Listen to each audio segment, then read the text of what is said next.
اهلا بكم في فيديو جديد. النهارده هنتكلم عن فوائد البرتقال. يحتوي البرتقال على الفيتامينات والمعادن والبوتاسيوم والمغنيسيوم والالياف، وغني بفيتامين ج، ويحمي من الامراض الشتويه، وله خصائص قويه مضاده للاكسده، ويدعم الجهاز المناعي، وينظم الجهاز الهضمي، ويحمي صحه القلب، وله خصائص على الوقايه ضد السرطان، ويحمي من فقر الدم، ويزود من امتصاص الحديد، ويحمي البشرة، ويؤخر الشيخوخة، ويحمي خلايا ويدعمها، ويساعد على تنظيم ضغط الدم، ويساعد على إنتاج الكولاجين، فعال ضد مرض الزهايمر، فعال ضد المشاكل التي قد تحدث أثناء الحمل، وقد يمنع تكوين الحصوات الكلى، يسرع حرق الدهون، ويقلل من تكوين الالتهابات، ويحمي العين من تدهور الرؤية، ويحمي الأسنان واللثة.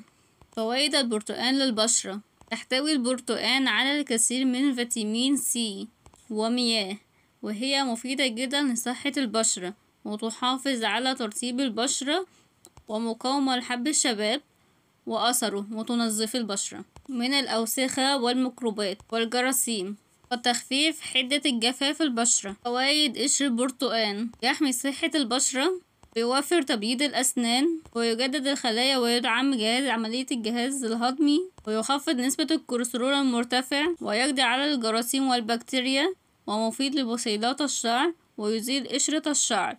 فوائد البرتقال للشعر: يزيد نمو الشعر من خلال تغذية تدفق الدم إلى فروة الرأس، ومقاومة تساقط الشعر، وزيادة كثافة الشعر، ومقاوم للقشرة، والتخفيف من الحكة والكسور المرئية، ويقاوم الفطريات، ويترطب الشعر بطريقة طبيعية.